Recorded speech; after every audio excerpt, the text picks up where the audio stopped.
प्रसार भारती अभिलेखागार की प्रस्तुति सदाबहार सुनहरे दौर का अनमोल खजाना। आकाश बहुत ऊंचा है,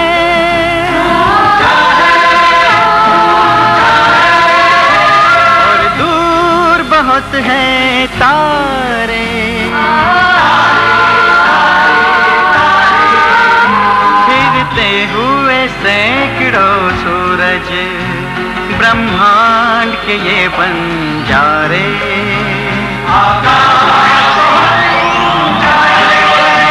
सदियों के भंवर बहते हैं, अनगिनत है समय के धारे, और नीला सा एक मोती कहते हैं जमी हम सारे।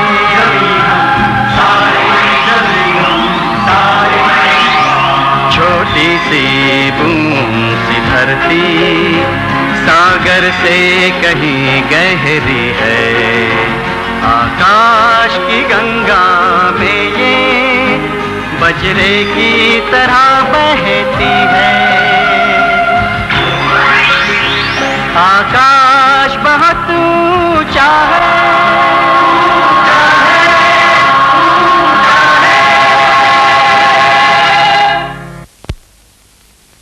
पिछले सप्ताह रवि और भास्कर साइंस एग्जीबिशन देखने आए। स्पेस पेविलियन में रखे रॉकेट में बैठकर दोनों अंतरिक्ष की ओर निकल पड़े थे।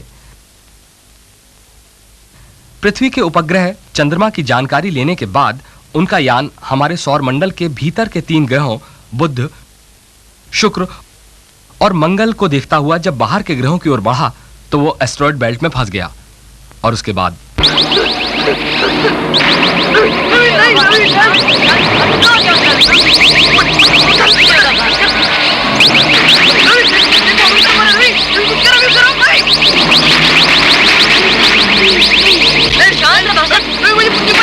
मुझे नहीं रहना यहाँ पर, मैं चलना रवि, नहीं।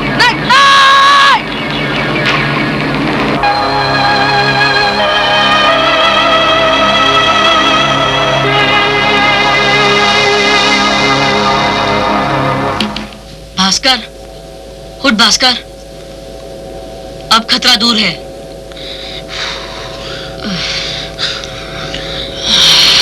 रवि, पहले मेरे गाल पर एक तमाचा मार। तमाचा? मगर क्यों? मगर क्यों? ये साबित करने के लिए कि मैं अभी तक जिंदा हूँ। बाप रे बाप, अभी तो और भी यात्रा बाकी है।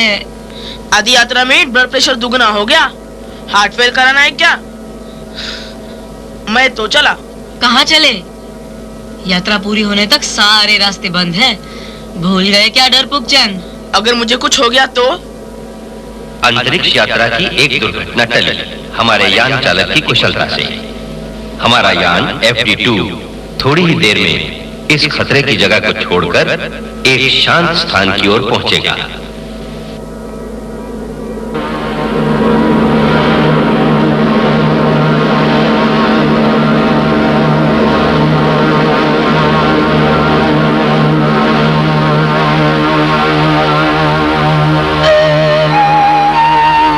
ये गुरु है, हमारे सौर मंडल का सबसे बड़ा ग्रह।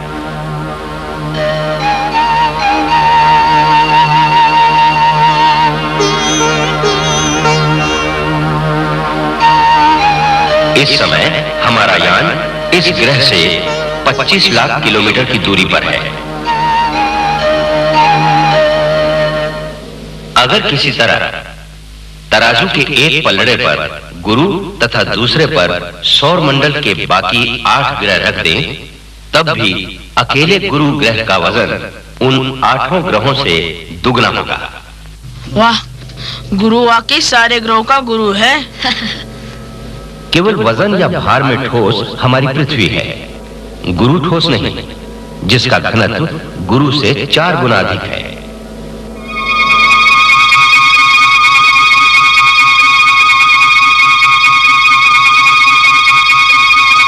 गुरु या बृहस्पति के 14 उपग्रह होते हैं।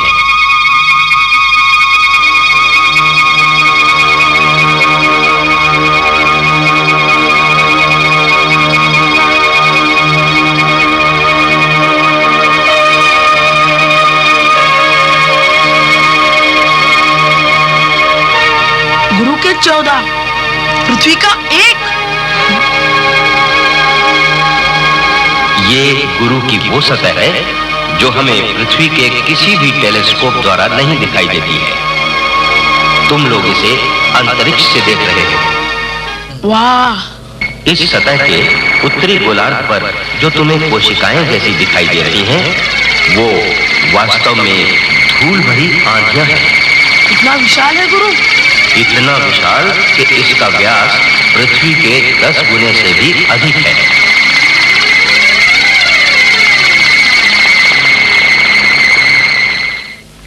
ये ग्रह अपनी धुरी पर बहुत तेजी से घूमकर 9 घंटे 50 मिनट में एक चक्कर लगाता है।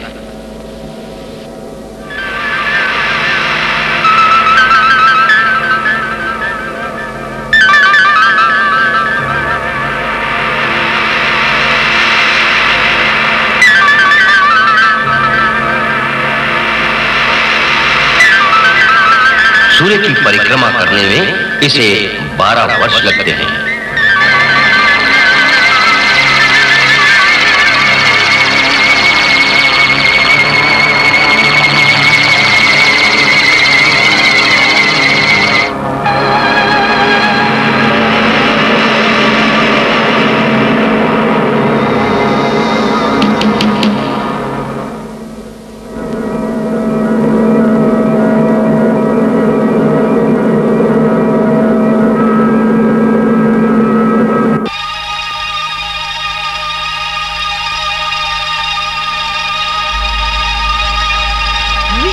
वो देख, उड़न तश्तरी।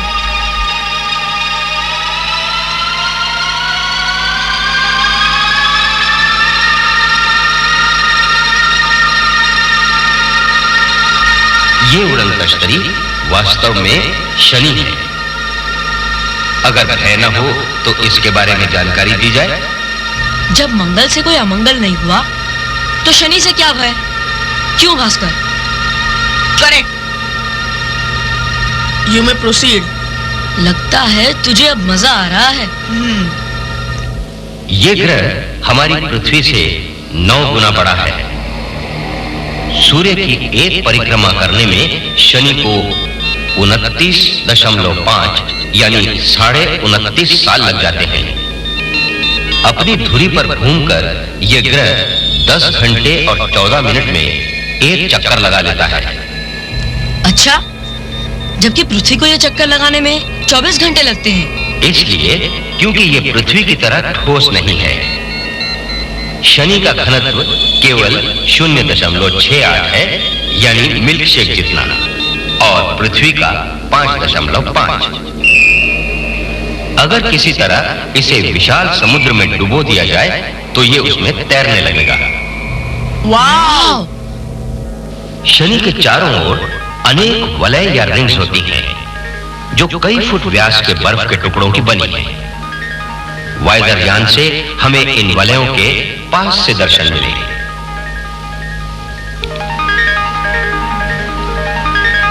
शनि के 10 उपग्रह हैं। इनमें से एक का आकार तो बुध ग्रह के बराबर होता है तथा रंग रूप में मंगल जैसा।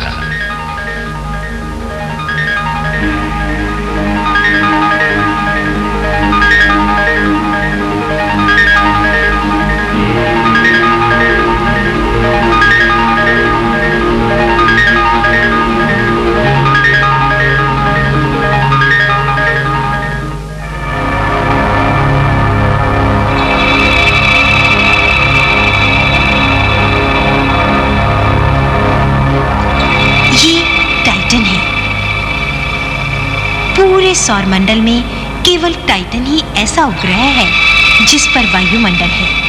परंतु अफसोस कि ये एक जहरीली गैस मीथेन का बना है, जिसके पर्यावरण में जीवित रहना असंभव है। समय के अभाव के कारण हम शनि के समीप और अधिक नहीं रुक सकेंगे।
यूरेनस अपने 5 उपग्रहों सहित उभरता हुआ ये शनि से 9000 लाख मील की दूरी पर स्थित है।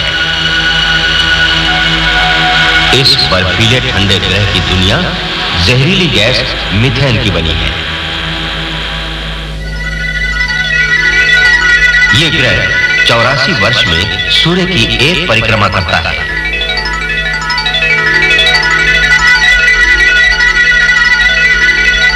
दस घंटे और 49 मिनट में यह ग्रह अपनी धुरी का एक चक्कर लगाता है। अन्य ग्रहों और यूरेनस में एक बात भिन्न है और वो है यूरेनस का अपनी धुरी पर झुकाव करीब 98 डिग्री। पृथ्वी का झुकाव है 23.5 डिग्री और यूरेनस का झुकाव 98 डिग्री। इसका अर्थ ये हुआ कि यूरेनस के दक्षिणी गोलार्ध पर 42 वर्ष तक सूर्य चमकता है और 42 वर्ष पश्चात उसके उत्तरी गोलार्ध पर सूर्य की गर्मी का आभास होता है। यानी यूरेनस की अपनी दूरी पर घूमने से पृथ्वी के समान दिन और रात नहीं होते? नहीं, 42 वर्ष तक एक गोलार्ध पर केवल तारों भरी रात होती है।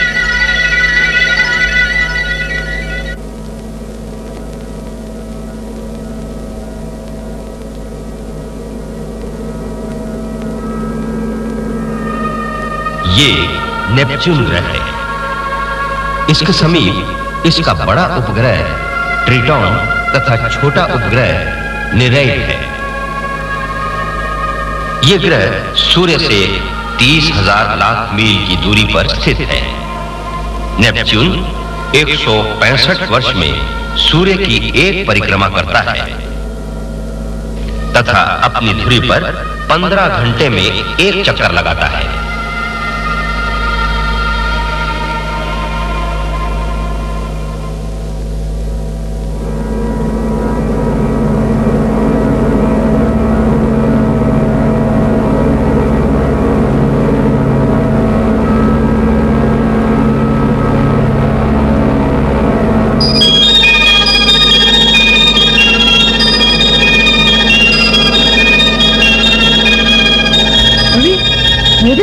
कितने सारे तारे?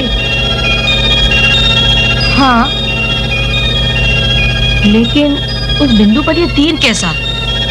ये तीर तुम लोगों की सुविधा के लिए लगाया है, वरना इतने सारे तारों के बीच तुम प्लूटो को कैसे पहचान पाते? तो क्या इतनी दूर है प्लूटो? इतनी दूर कि सूर्य की एक परिक्रमा लगाने में प्लूटो को 248 वर्ष लग जाते हैं। इसकी सतह का तापमान -220 डिग्री सेंटीग्रेड है। -220? -220? इसके कोई उपग्रह नहीं है। यह हमारे सौर मंडल का 9वां ग्रह था। तो यह था हमारा सौर मंडल। अब हमारा यान और आगे बढ़ रहा है आकाश गंगा के केंद्र की ओर।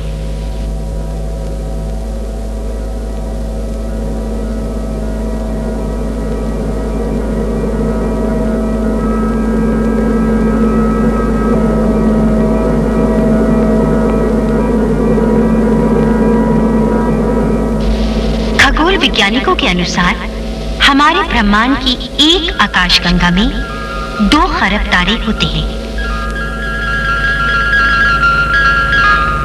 ये है प्रोक्सिमा सेंटोरी और उसके बाद अल्फा सेंटोरी, हमारे सौर मंडल के सबसे पास के तारे। पृथ्वी से केवल 4.25 प्रकाश वर्ष की दूरी पर। प्रकाश वर्ष? वर्ष तो सुना था, ये प्रकाश वर्ष क्या होता है? एक वर्ष में प्रकाश जितनी दूरी तय करता है उसे प्रकाश वर्ष कहते हैं। जिस प्रकार छोटी दूरी को फुट रूलर से उससे अधिक को किलोमीटर से नापते हैं, वैसे ब्रह्मांड की दूरियों को प्रकाश वर्ष द्वारा ही नापा जाता है। आपकी जानकारी के लिए एक प्रकाश वर्ष में 9000 अरब किलोमीटर होते हैं। रवि, ये बिजली कैसी? डरने की आवश्यकता नहीं। ये किसी तारे का विस्फोटन है जो हमसे 100 प्रकाश वर्ष की दूरी पर है।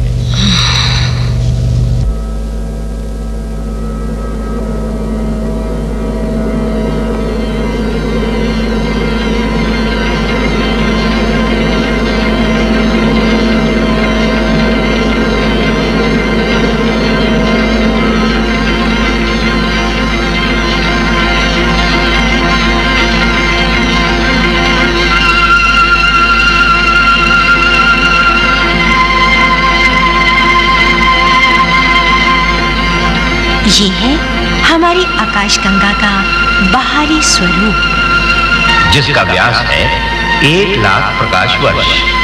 1 लाख? यानी एक छोर से दूसरे छोर तक जाने के लिए प्रकाश 1 लाख साल लेता है।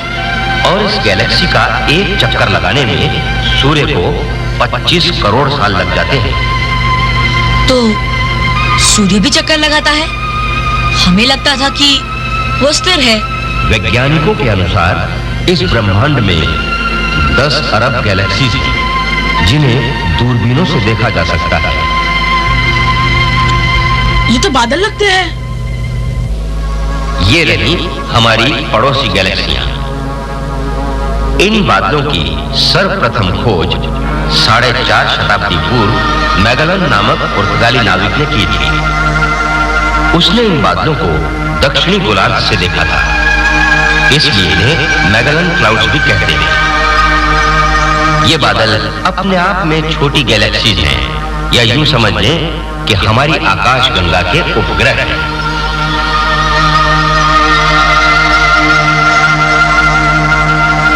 ये एंड्रोमेडा या देवयानी नामक आकाशगंगा है। पृथ्वी से 20 लाख प्रकाश वर्ष की दूरी पर है। 20 लाख? यानी 20 लाख वर्ष में प्रकाश एंड्रोमेडा से पृथ्वी पर पहुंचा होगा। जब हमारे पूर्वज गुफाओं में नंगे घूमते थे तब चला था यह प्रकाश। कमाल है। पूरा ब्रह्मांड एक विशाल गुब्बारे जैसा है, जिस पर ये आकाश गंगाएं विद्यमान है। वैज्ञानिकों के अनुसार यह गुब्बारा फूलता ही जा रहा है। तब तो आकाश गंगाएं एक दूसरे से दूर होती जा रही होगी।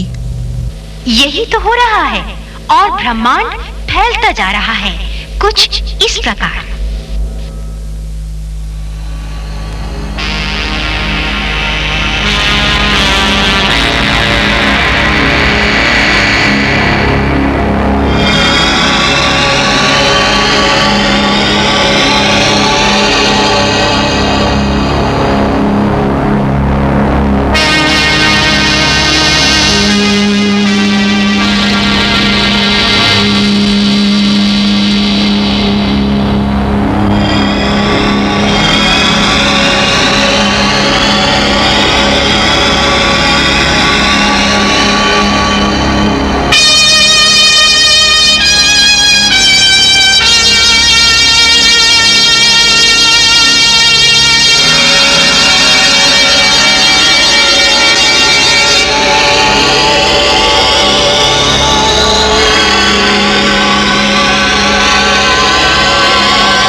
की इस गुत्थी को खगोल वैज्ञानिक एडिंगटन ने इस प्रकार समझाया है।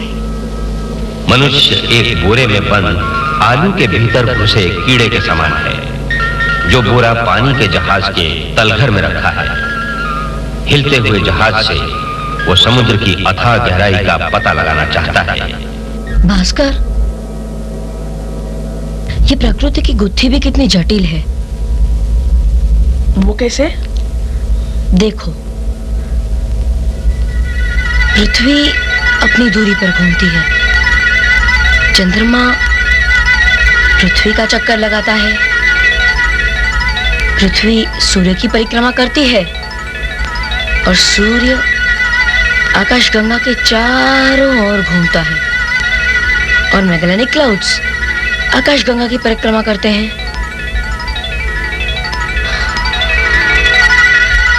कितना विशाल है ये ब्रह्मांड। परंतु अब तक जो भी देखा उसका पता मनुष्य को किस प्रकार लगा? इस ज्ञान का आधार है प्रकाश, वही हमारा सूचक है।